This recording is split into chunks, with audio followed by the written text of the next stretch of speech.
shale gas exploration. And I call Wera Hobhouse to move. Thank you, Madam Deputy Speaker. And can I first of all ask the Backbench Committee for allowing time for this very important debate. I'm honoured to be able to lead this important debate and would like to thank all colleagues as well from across the House who have turned up to come and contribute, although we had a rather long and difficult week behind us. This debate follows from two oversubscribed Westminster Hall debates. Last October, the government consultations on giving shale gas exploration permitted development rights and classifying sites under the National Significant Infrastructure regime came to an end. The government has yet to publish its responses to these consultations, but instead it is choosing to push it into the long grass. However, the first two Westminster Hall debates on this subject made one thing very clear. Parliament has a view and would like to be heard. These proposed measures give shale gas exploration permitted development rights and classify sites under the National Significant Infrastructure regime are a bad idea for many reasons, and I will just focus on two central points. Firstly, giving fracking companies access to permitted development rights under the mantle of nationally significant infrastructure deprives local communities of a voice. And secondly, even more fundamentally, fracked fuel is a fossil fuel. To support the new development of any fossil fuel is a travesty, given that the threat of global warming should urge us all to have a complete rethink of how we produce our energy. Would the Honourable Lady on that point? I'm very happy to give that. Very pleased that she's got this debate, and I congratulate the way she started it.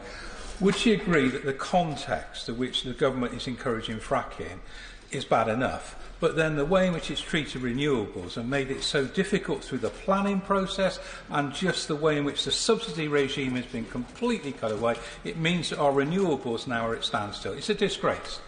I couldn't agree more, and we have got such an important and long way to go to actually become carbon zero. What is this government doing? Promoting fracked fossil fuel over renewables. We are living through a global climate crisis. I'm very happy to give way.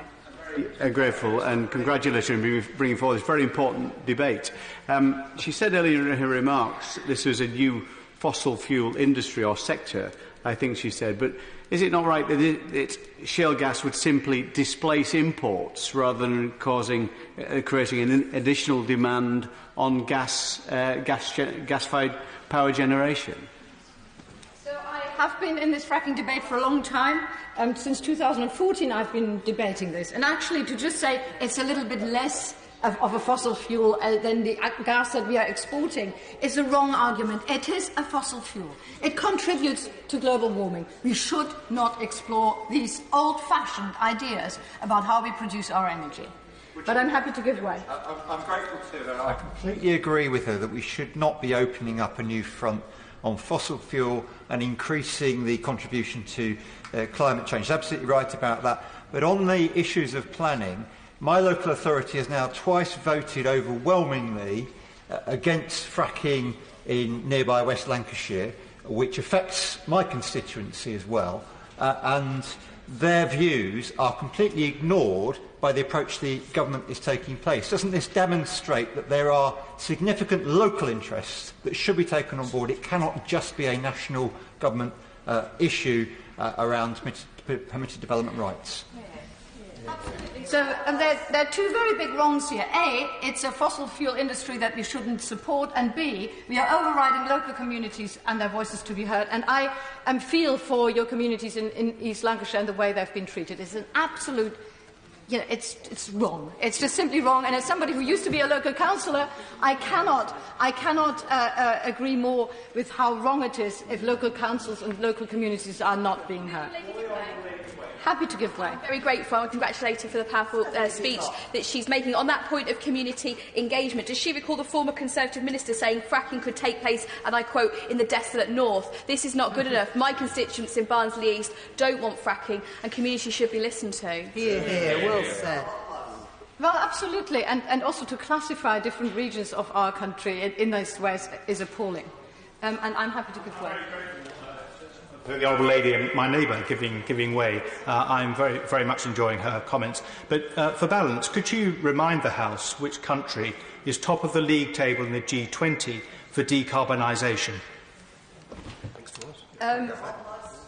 I believe this country has actually made great strides. We were leaders, but we are falling behind very badly if we don't keep up this lead. And that is really what worries me, and that is where things have gone very badly wrong in the last 3 years.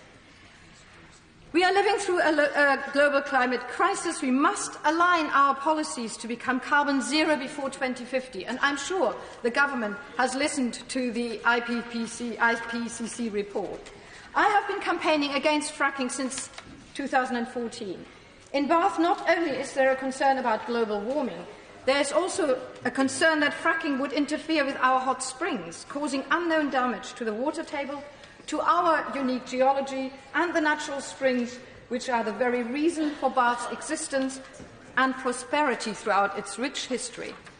There are additional concerns about the wider environmental damage, such as earth tremors and gas leaks, as well as the huge water consumption required for the process. I don't know whether people have read the recent reports about the problem about water shortages. If we are encouraging an industry that wastes water in such a way, what are we doing not listening to all the environmental concerns that are being raised throughout? Well, I have to make progress, but I give way for a last time. Yep. The point I was making earlier is about displacement. We use gas anyway. This isn't about more gas. It's whether we import it or produce it.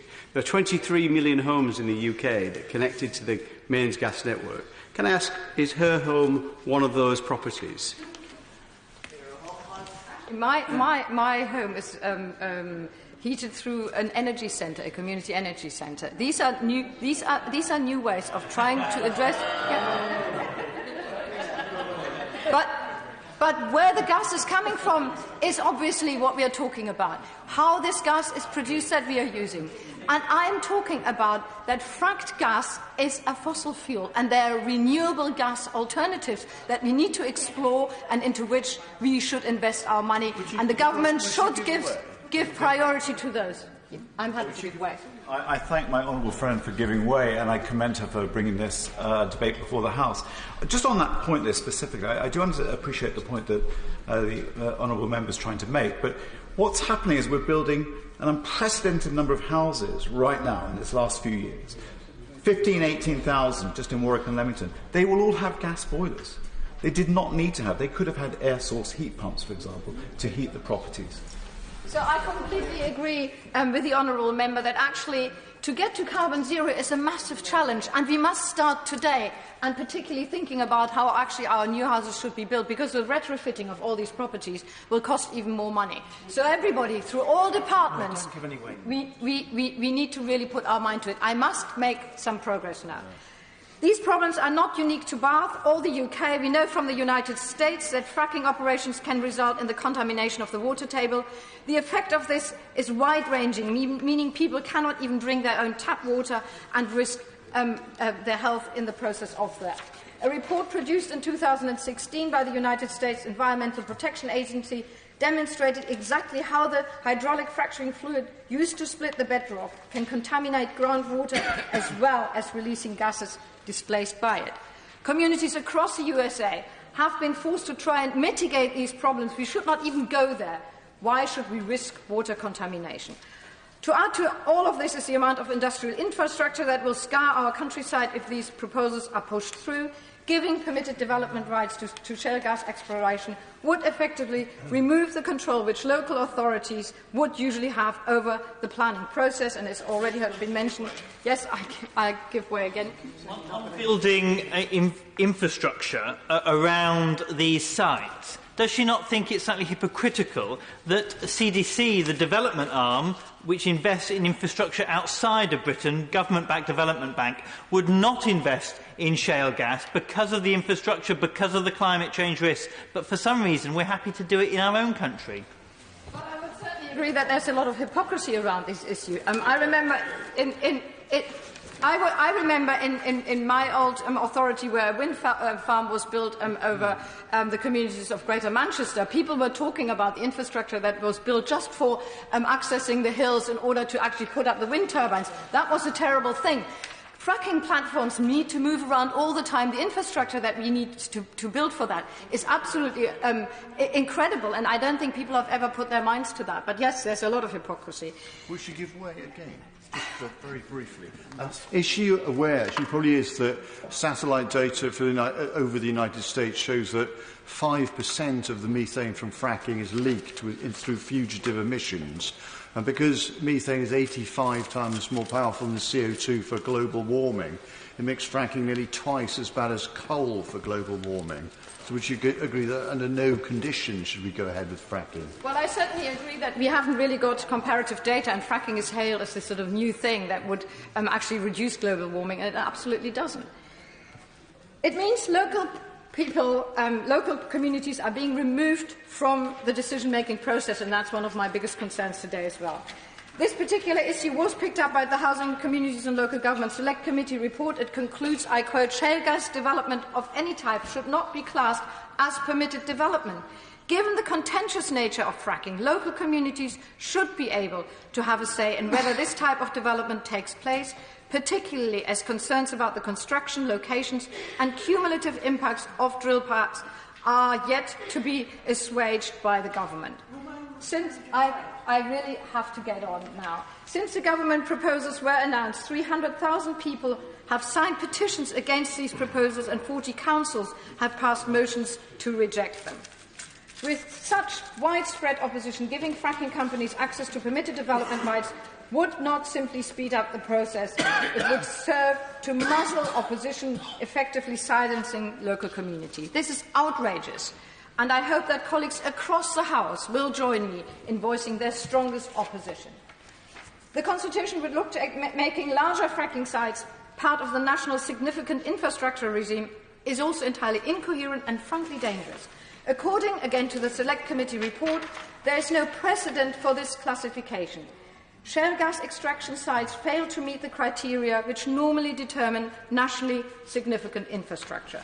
The report suggests that this would undermine the ideas of which nationally significant infrastructure was founded, and it would damage the relationship between fracking companies and the communities they are placed within.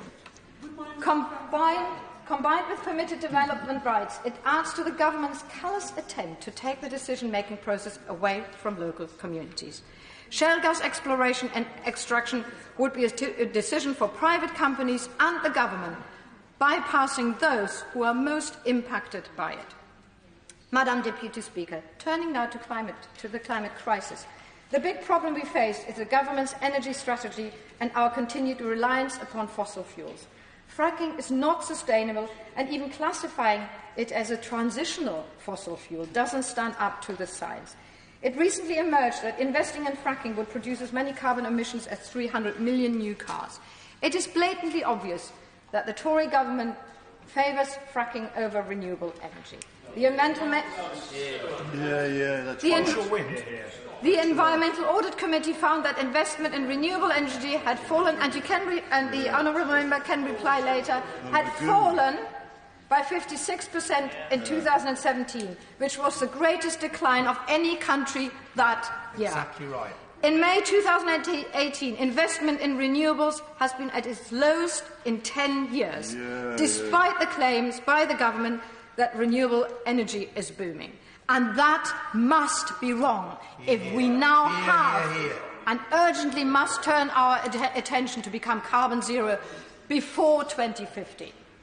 The recently released IPCC report states that globally we must become carbon zero by 2050 if we are to limit global temperatures rises by 1.5 degrees. Scientists have concluded that temperature rise, which is higher than that, will bring irreversible damage. In order to prevent this from happening, the IPCC report gives us 12 years to completely transition away from fossil fuels. 12 years. With the proximity of that deadline, how can this government argue that now is the time to be rushing into a massive national project of shale gas production? My view, a view I hope will be shared with others in this House, would be they absolutely should not. We must reinvest in renewable energy. This government has removed subsidies for onshore wind and has spearheaded a 65% cut in subsidies for household solar panels. The 2017 budget ruled out additional investment in renewables before 2025.